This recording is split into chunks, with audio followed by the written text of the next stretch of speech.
Bismillah.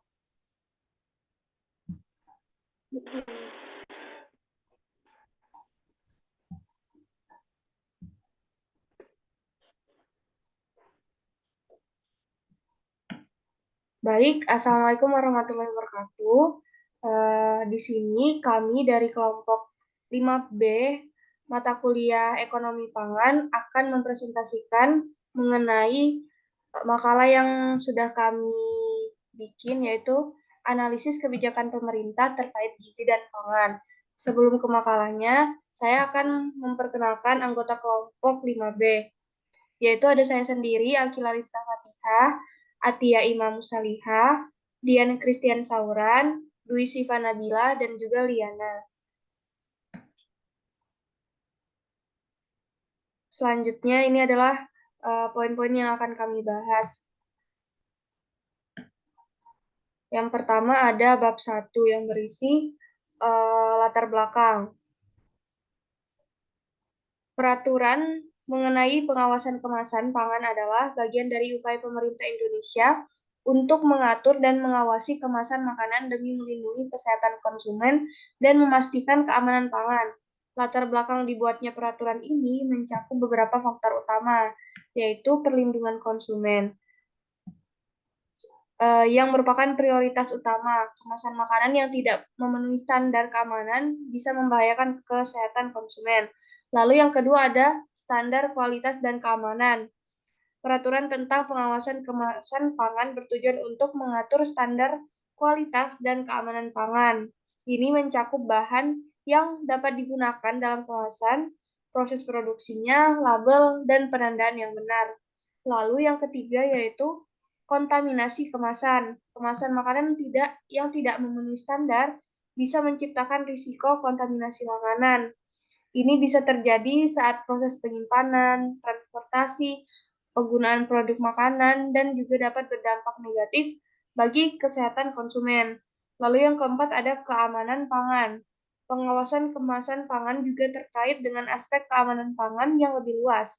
Kemasan yang baik bisa membantu melindungi makanan dari kontaminasi lingkungan seperti bakteri, jamur, dan lain sebagainya. Dan yang terakhir ada regulasi internasional. Indonesia sebagai anggota dan Badan Pangan dan Pertanian Perserikatan Bangsa-Bangsa mengikuti pedoman dan regulasi internasional dalam mengatur kemasan makanan. Hal ini penting untuk memastikan bahwa produk makanan Indonesia memenuhi standar internasional.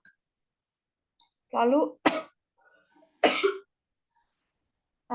lanjut ke bab 2 berupa pembahasan.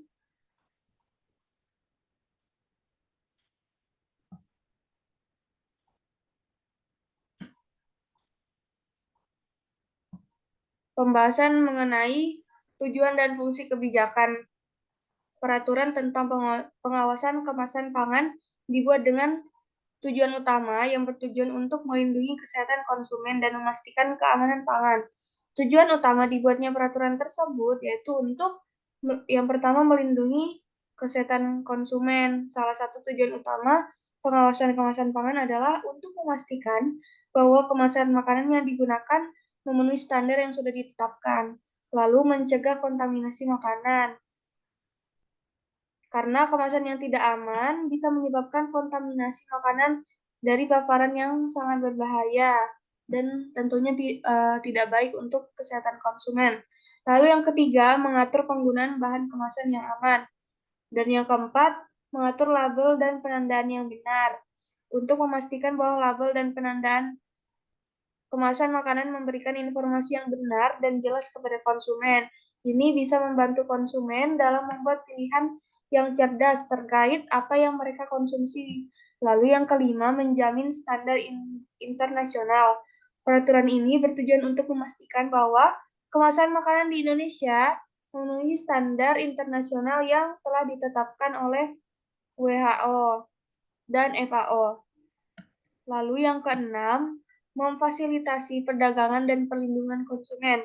Dengan memiliki pedoman yang jelas mengenai kemasan pangan, peraturan ini bertujuan untuk memfasilitasi perdagangan makanan yang aman dan memberikan perlindungan hukum kepada konsumen yang dapat mengajukan klaim jika terjadi masalah dengan kemasan yang mereka beli. Lalu, pembahasan terkait kajian pelaksanaan kebijakan di masyarakat. Perkembangan kehidupan manusia dari waktu ke waktu diikuti oleh kemajuan bidang industri, khususnya pengemasan makanan minuman. Namun, selaras dengan perkembangan ilmu pengetahuan, teknologi, dan seni berubah menjadi bahan dan bentuk yang lebih berteknologi. Tantangan yang bersifat mendasar dari pengemasan makanan dan minuman yaitu bagaimana mengkombinasikan sifat produk yang dikemas dengan sifat kemasan, kondisi pengemasan dan distribusi, serta tujuan akhir dari suatu produk. Untuk menentukan pilihan yang tepat dalam pengemasan bahan makanan, ada 5 kriteria dasar yang harus diperhatikan, yaitu kenampakan, proteksi, fungsi, biaya, dan kemudahan untuk membuang kemasan setelah digunakan. Kemasan di Indonesia sudah dan akan memainkan peran yang penting untuk menentukan dalam menunjang pertumbuhan ekonomi. Perkiraan pertumbuhan pemakaian di Indonesia ke depan sekitar 10% sampai 13% setahun. Pemakaian kemasan yang terbesar di Indonesia adalah sektor agrofood. Rata-rata sebesar 60% dari seluruh pemakaian kemasan. Untuk jenis kemasan dari aluminium dan kaleng, sekitar 71% digunakan untuk agrofood. Untuk kemasan plastik 56% dan untuk kemasan gelas dan paperboard masing-masing 80 dan 55% digunakan untuk agrofood. Selanjutnya pembahasan dilanjutkan oleh teman saya. Oke, baik. Jadi, selanjutnya itu ada kendala pelaksanaan kebijakan, yaitu merupakan suatu halangan atau rintangan yang menghalangi suatu pencapaian tujuan sebuah organisasi. Jadi, kendala dibagi menjadi dua, yaitu ada internal sama eksternal. Kalau internal itu merupakan kendala yang berasal dari dalam organisasi itu sendiri yang membuat pengawasan menjadi terhalang. Sedangkan kendala eksternal itu merupakan kendala atau rintangan yang datangnya dari luar organisasi. Adapun kendala-kendala lain yang dihadapi oleh BPOM dalam pengawasan yaitu seperti yang diungkapkan oleh Datu Berlandevanda, yaitu yang pertama ada sistem pengawasan BPOM yang dilakukan secara berkala dan acak, sehingga menyebabkan pangan yang beredar lepas dari pengawasan. Yang kedua, kurangnya dipatuhinya peraturan oleh pelaku usaha seperti tidak jelasnya informasi yang tertera pada label dan kemasannya. Yang ketiga, keterbatasan sumber daya manusia untuk melakukan pengawasan. Yang keempat, luasnya wilayah kerja BPOM sehingga pengawasan terhadap distributor tidak terjangkau ke seluruh wilayah. Yang kelima, kurangnya pengawasan dan koordinasi terhadap pabrik. Yang keenam, masih rendahnya kesadaran hukum masyarakat selaku konsumen untuk melakukan pengaduan kepada lembaga yang berwenang bahwa adanya produk yang tidak layak untuk dikonsumsi atau tidak layak edar. Selanjutnya, kendala-kendala BPOM dalam pengawasan yaitu satu, masih adanya produk yang masuk untuk dipasarkan tanpa secara jelas distributornya. Yang kedua, kesadaran produsen dan penjualnya yang masih sangat kurang sehingga barang-barang tersebut diproduksi. Yang ketiga, kesadaran konsumen masih sangat kurang sehingga barang-barang yang dipengaruhi oleh iklan sehingga mudah terpengaruh dan tanpa memikirkan kesehatan. Selanjutnya, tingkat pengetahuan pemilik toko masih rendah sehingga mereka belum bisa membedakan mana produk yang layak untuk dikonsumsi dan diedar. Pemilik toko tidak bisa menerima jika produk-produk tersebut dimusnahkan karena kurangnya pengetahuan dan takut adanya kerugian. Keterbatasan jumlah tenaga kerja untuk mengontrol seluruh wilayah di Indonesia.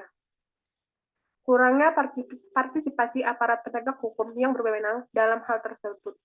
Adapun upaya untuk meminimalisir kendala dalam pengawasan, yaitu melakukan tindakan pemeriksaan atau melakukan razia ke lapangan bersama instansi terkait. Yang kedua, merangkul semua instansi terkait untuk bersama-sama melakukan pengawasan terhadap produk yang berbahaya. Yang ketiga, membawa ke pengadilan bagi penjual yang masih melakukan pelanggaran atau masih menjual produk